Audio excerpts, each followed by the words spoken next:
Baik, bismillahirrahmanirrahim. Assalamualaikum warahmatullahi wabarakatuh.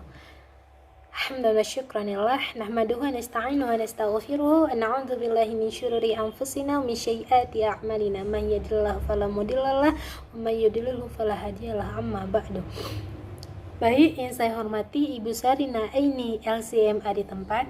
Perkenalkan, saya Dini Wulandari dengan NIM 2106082 dari Prodi Ilmu Hukum, ingin memenuhi tugas akhir berupa midterm yang mana menjelaskan materi terkait yang telah dipelajari atau makalah yang telah dipresentasikan.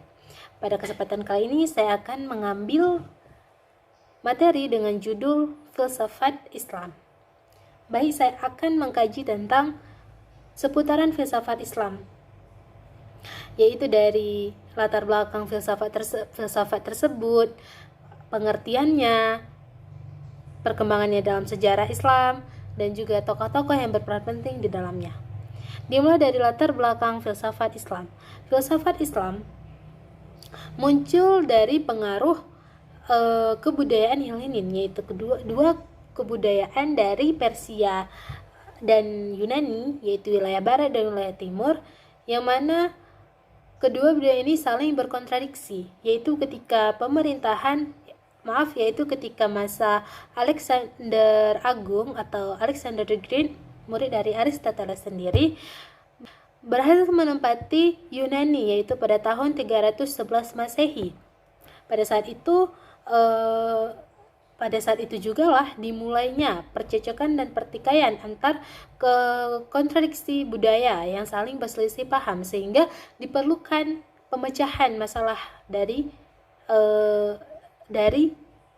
kontradiksi tersebut, sehingga diputuskanlah untuk membuat satu aliran atau kajian, yaitu filsafat Islam. Maka dari situlah muncullah aliran filsafat Islam. Nah, kemudian beralih kepada pengertian filsafat Islam. Apa yang dimaksud dengan filsafat Islam?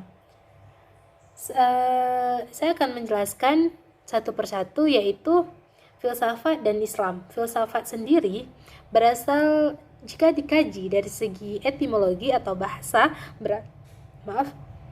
berasal dari bahasa Yunani, yaitu philo and sophia, artinya kecintaan.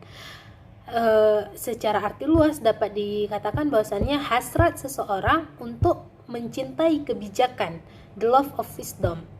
Dan dari segi terminologi, filsafat adalah mengkerahkan atau berusaha mencapai satu titik terang atau pencerahan dan pemahaman, illumination and understanding, yaitu memecahkan suatu perkara dari semua pertanyaan-pertanyaan seputar eksistensi keseluruhan.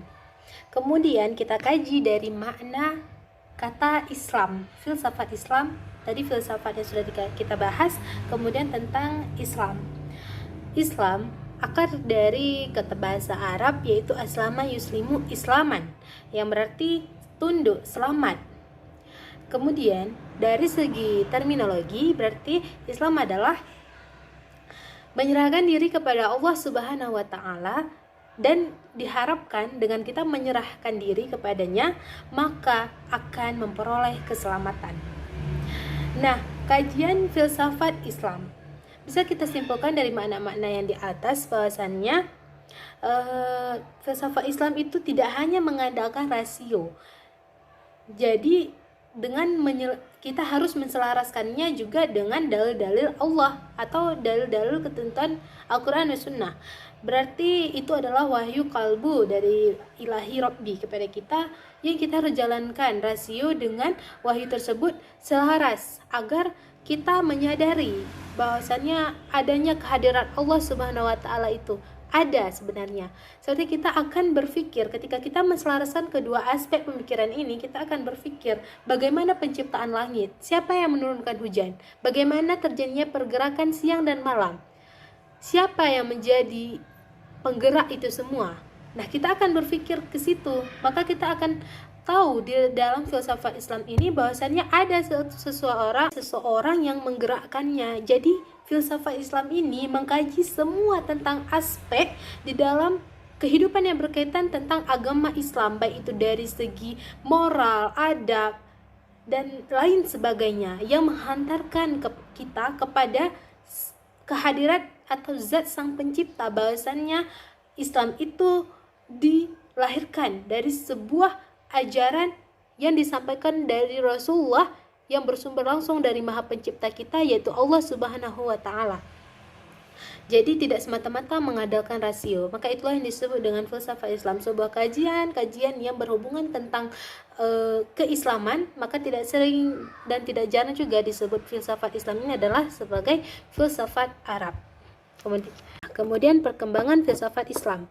Filsafat Islam secara sistematis mengkaji semua tentang alam semesta, pengetahuan, moralitas, peradaban, kejiwaan, dan bahkan juga tentang politik yang berkaitan dengan dunia peradaban umat muslim atau peradaban Islam ketika itu, yaitu telah ada pada pertengahan abad ke-13, yaitu setelah wafatnya Rasulullah SAW sekitaran tahun 650 sampai 1250 Masehi. Nah, itu pada periode pertama. Dan dilanjut lagi pada dari tahun 1250 Masehi sampai dengan 1800 Masehi. Sehingga dari 1800 Masehi sampai periode saat ini, filsafat Islam terus dikaji. Filsafat Islam ini pernah juga surut pengkajiannya, yaitu ketika meninggalnya Ibnu Ar-Rushd, yaitu salah satu filosof Islam yang sangat berpengaruh dan berperan penting. Kemudian filsafat Islam ini bangkit kembali di abad awal-awal abad kedua, yaitu pada pemerintahan Ibnu An-Nahdan, yaitu beliau sangat mengarahkan kembali. Kemudian banyak sekali para ulama-ulama atau para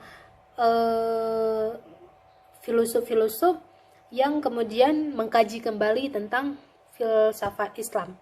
Banyak sekali tokoh yang berperan penting dalam filsafat Islam, yaitu diantaranya ada Al-Farabi, Ibnu Sina, Ibnu Bajjah, Imam Al-Ghazali, dan lain sebagainya. Banyak sekali tokoh-tokoh yang sangat berpengaruh dalam